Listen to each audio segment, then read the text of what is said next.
Hey, Chief Tim here. Just wanted to talk about Signal contacts in the Signal list or the Signal app. I just wanted to kind of react to some of the news I've been hearing about what's been happening in the federal government with the Signal app. Signal app's awesome. I don't care what any news source is talking about. They're not doing a lot of homework, it seems like. Some are. I was listening to a podcast this morning, and they were deep diving the history of the Signal app. And yes, it did receive government funding, and it is used by government officials.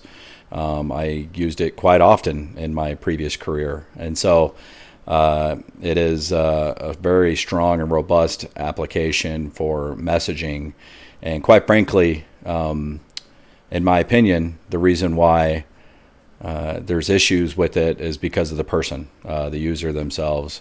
And don't listen to the news saying, "Hey, somebody's Signal got hacked." That is not possible. I talked about that in my previous video with current technology, and so there is little to no opportunity for the app itself to get hacked. Now, whether or not it's someone's phone, and if that person doesn't lock down the Signal app on their phone, or if the person is in a group chat within Signal and they accidentally create, or add somebody, and then that person is in their contact list, that's all under control of the user.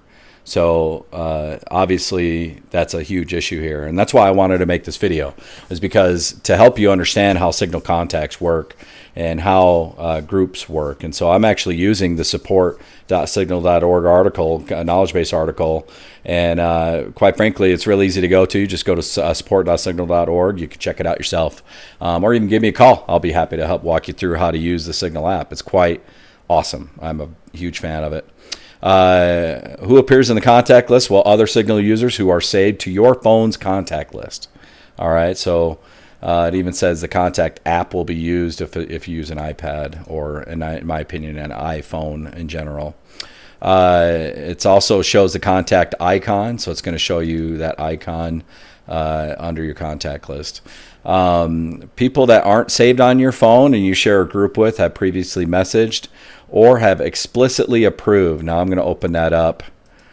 Accept unexpected message requests are now available in Signal. So you can turn that off. It's quite simple to do. But the number of people who join Signal every day is growing, and some hackers have tried to use it. I got a weird message from somebody that was not on my contact list, and I realized I needed to go in and shut that off. I had left it on whenever I set up Signal, and so that where non-people in my contact list could contact me, and so that is an option within the Signal app itself. But keep a low profile. That's the most important. And then you're more than just a number as well. So whenever you set up, you're just going to set up using a username, and your phone number will not be displayed. And even in group chats, just your username is displayed. So if you're in a group chat, the first thing you should do is go through the contact list of that group and make sure that, if you don't go back to that group, on a consistent basis, go back and check the group details, and you can do that quite easily. Edit your contact's name. You can actually go in there and change it yourself if you want, and that way hey, if Tim Moorhead goes by Chief, you can change it to Chief, or if you want to keep it as Tim Moorhead, you can. My Signal group name or my Signal name is Chief Tim, and so you can come find me in Signal, and you won't be able to add me because I have it locked down. However, give me a call on my phone, and I'll help you out with that. Set or edit a custom nickname. View a custom note. You can actually put a note in there, say, "Hey, this guy works for the press," stuff like that. You can edit your contacts info. You can go in the Signal settings there and how to do that. Edit your contacts number. You have full control over that to make sure that the number is correct. And then refresh your contact list. And then refresh your Signal contact list. You go there and on desktop, you go to Signal settings. On my Signal desktop, I'm a part of many groups, and I can't share it at the moment, but because I don't want to display private conversations I have with people, but I use the desktop version as well. And then alert, contacts cannot be processed. Your phone's address book has too many contacts. So a lot of people are just lazy. They don't keep their contact list cleaned up. I highly recommend you go through your contact list. It's boring.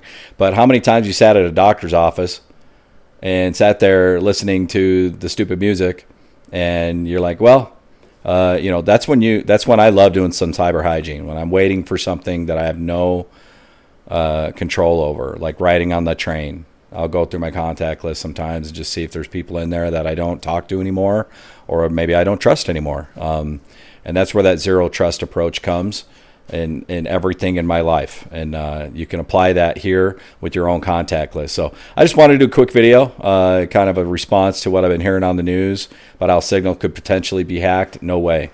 Could someone's phone be hacked? Sure. There's ways of doing that.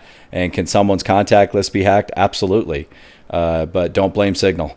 And with that, Chief Tim signing off. Remember, chiefcybersolutions.net, and go wash your hands.